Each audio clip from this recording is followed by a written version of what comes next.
Que Dieu vous bénisse abondamment. Bienvenue à ce nouveau numéro, à ce deuxième numéro de Didascalia. Bien-aimés, asseyez-vous confortablement. Comme j'ai l'habitude de vous le dire dans Didascalia, on suit Didascalia avec un calepin et un stylo. Are you ready? Let's go. Nous allons parler durant ce mois du thème la nouvelle naissance. Nous allons parler dans les capsules qui suivront de la nouvelle naissance. On va parler de qui nous sommes avant la nouvelle naissance. C'est quoi la nouvelle naissance? Qui nous sommes avant la nouvelle naissance? C'est quoi être né de nouveau? Pourquoi être né de nouveau? Quels sont les avantages d'être né de nouveau?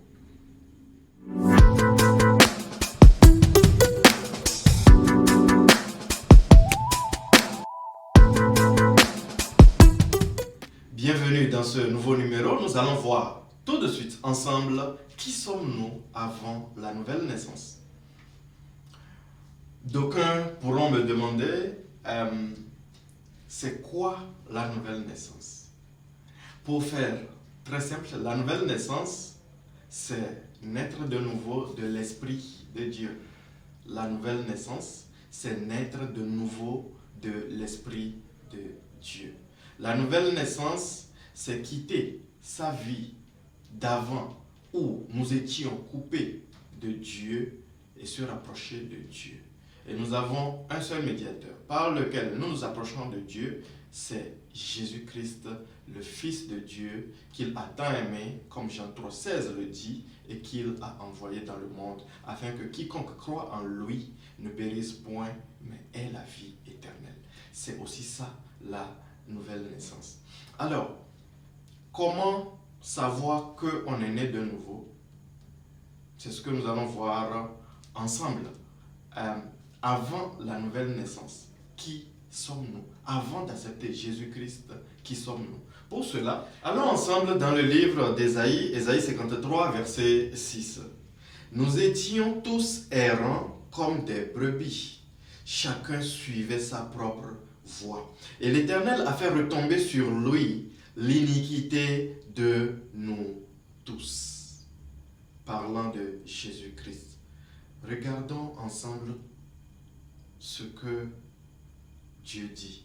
Avant d'être nés de nouveau, nous étions quoi? Nous errons. Nous étions tous errants comme des brebis. Qu'est-ce qu'une brebis fait? Les brebis, qu'est-ce qu'elles font? Elles vont dans tous les sens. Les brebis vont dans tous les sens, sans destination fixe.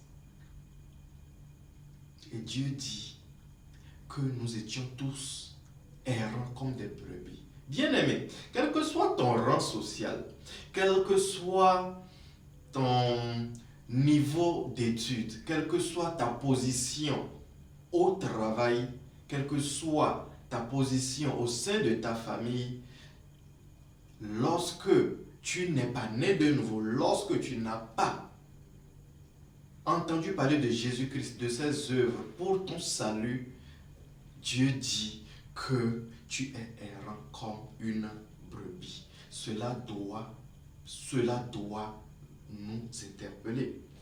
Et Dieu ajoute à travers Ésaïe en disant quoi? Chacun suivait sa propre voie. Ce qui veut dire qu'avant de naître de nouveau, avant de donner sa vie à Jésus-Christ, l'homme fait ce qu'il veut. Sans se demander, celui qui l'a créé, est-ce que cela glorifie le nom de celui qui l'a créé? Chacun suivait sa propre voie, ce qui veut dire que ça va dans tous les sens. Et ce n'est pas le cœur de Dieu. Regardons la suite du verset 6. Et l'Éternel a fait retomber sur lui, sur Jésus-Christ, l'iniquité de nous tous. Ce qui veut dire que qu'est-ce qui fait que chacun suivait sa propre voie? Qu'est-ce qui fait que nous étions tous errants comme des brebis? C'est l'iniquité qui était sur nous. Et c'est quoi cette iniquité? C'est la désobéissance de Adam et Ève. C'est le péché originel qui a fait retomber sur nous l'iniquité, qui a ouvert la porte spirituelle à toutes sortes de désordre spirituel, moral et tout ce qui suit. Ce sont ces choses-là qui ont fait que nous errons comme des brebis. Dieu ne nous a pas créés pour que nous errions. La volonté de Dieu est que nous puissions le connaître d'abord et bénéficier de tous les bienfaits d'être ses enfants. Prenons juste par exemple, lorsque Adam et Ève étaient dans le jardin, tout allait bien. Le jardin d'Éden était traversé par 4 grands fleuves. Il y avait l'abondance. Tout ce qu'ils avaient à faire, c'est de garder ce jardin-là. La volonté de Dieu est que nous ayons tout à notre disposition. Et c'est d'ailleurs c'est d'ailleurs pour cela que Jésus-Christ est venu pour nous. Pour que nous ne soyons toujours pas errants comme des brebis. Pour que nous ne suivions pas nos propres voies, mais que nous suivons la voie de Dieu. N'est-ce pas très bénissant d'apprendre de ces grandes nouvelles, de savoir qu'avant la nouvelle naissance, nous étions comme des brebis errantes. C'est pour cela, bien-aimé, toi qui m'écoutes en ce moment, qui n'as pas encore reçu Jésus-Christ, je t'invite à suivre cette vidéo jusqu'à la fin, à t'abonner massivement et à partager autour de toi afin que tu puisses apprendre davantage sur la nouvelle naissance et les bienfaits de cette nouvelle naissance-là. Nous allons continuer en allant cette fois-ci dans 1 Corinthiens 2. 1 Corinthiens 2, on va aller au verset 11. 1 Corinthiens 2, on va au verset 11. 1 Corinthiens, le livre de Corinthiens, c'est après Romains. 1 Corinthiens 2, verset 11 nous dit: lequel des hommes, en effet, connaît les choses de l'homme, si ce n'est l'esprit de l'homme qui est en lui? De même, personne ne connaît les choses de Dieu, si ce n'est l'esprit de Dieu. Vous voyez? Et le verset 14 dit: mais l'homme animal ne reçoit pas les choses de l'esprit de Dieu, car elles sont une folie pour lui. Et il ne peut les connaître parce que c'est spirituellement qu'on en juge. L'homme animal, vous voyez comment Dieu désigne quelqu'un qui n'est pas né de nouveau? Dieu l'appelle l'homme animal. C'est-à-dire que l'homme qui n'a pas encore atteint son plein potentiel. L'homme animal, c'est l'homme fait de chair et sang. L'homme à qui il manque l'esprit de Dieu. Parce que dès le départ, Dieu a créé l'homme de corps, âme et esprit. Dès le départ, Dieu a créé l'homme de corps, âme, esprit. Nous avons vu dans notre précédent enseignement que Dieu est esprit.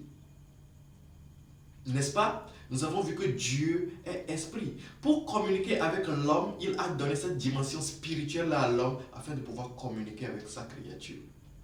Et depuis le péché originel, l'homme a perdu cette dimension-là de l'esprit. Et c'est ça que Dieu appelle homme animal, homme fait de chair et sang. Homme qui n'a pas reçu, qui n'a pas cette dimension de l'esprit-là que Jésus-Christ est venu nous donner par ses œuvres, sa crucifixion, sa mort et sa résurrection. Vous comprenez? Donc, lorsque on n'est pas encore né de nouveau, la Bible dit que nous sommes des hommes animaux. Et nous le voyons, comme le verset 14 le dit, l'homme animal ne reçoit pas les choses de l'Esprit de Dieu. C'est une folie pour lui. Voilà pourquoi, bien aimé, parfois, il ne faut pas être trop exigeant envers ceux qui n'ont pas encore reçu Jésus-Christ et qui critiquent la chrétienté à tout va. Pourquoi les choses de l'Esprit sont une folie, tout simplement, pour eux. Et comme la suite du verset le dit, car elles sont une folie pour lui et il ne peut les connaître parce que c'est spirituellement qu'on en juge. Vous voyez? Nous allons continuer dans cet enseignement et voir rapidement Éphésiens 2. Allons dans le livre d'Éphésiens.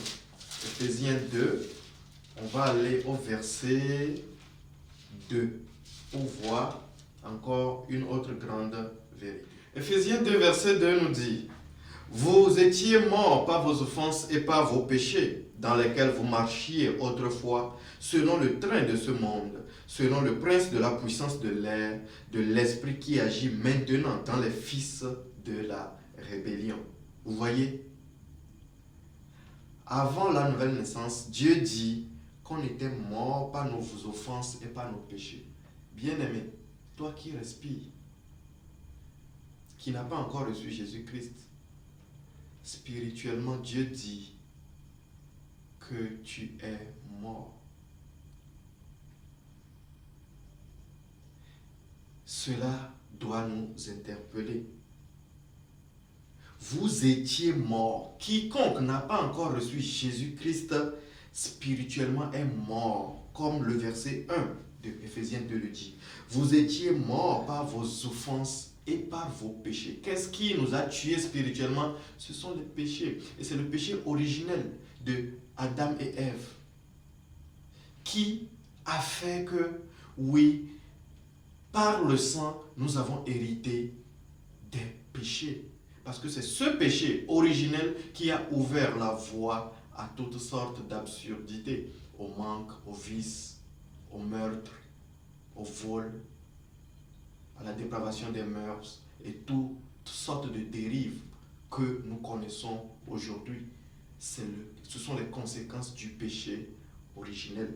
Comme Éphésiens 2 nous le dit, on était morts par quoi? Nos offenses et nos péchés. Verset 2, dans lesquels vous marchiez autrefois selon le train de ce monde, selon le prince de la puissance de l'air, de l'esprit qui agit maintenant dans les fils de la rébellion.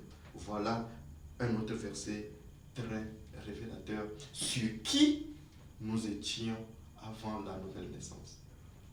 Bien-aimé, toi qui n'as pas encore reçu Jésus-Christ, ces passages ne doivent pas t'offusquer. Ça doit plutôt t'interpeller à une prise de conscience et à une action très vite afin de se réconcilier avec qui? Avec son Créateur. Dieu nous aime beaucoup, comme il l'a dit dans Jean 3,16, qu'il nous a tant aimés qu'il a donné son Fils unique, afin que quiconque croit en lui ne périsse point, mais parvienne à la connaissance de la vérité qui affranchit, la vérité qui libère, la vérité qui nous donne la vie éternelle, la vérité qui nous affranchit du poids, du joug, du péché et de ses conséquences. Bienvenue encore dans Didascalia. Nous allons nous arrêter ici pour ce numéro consacré à qui nous étions avant la nouvelle naissance. Tu as aimé?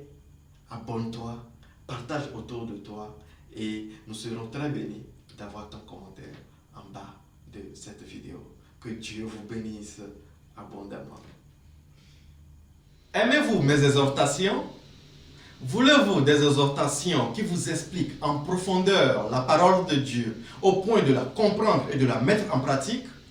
Au point de quitter une vie remplie de doutes, d'incertitudes, de craintes, d'inquiétudes, à une vie stable, de paix, de gaieté, d'abondance et de puissance?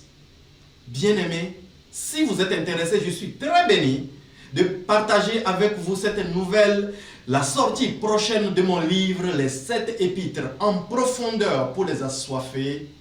Vous allez aimer cela. Soyez prêts et à très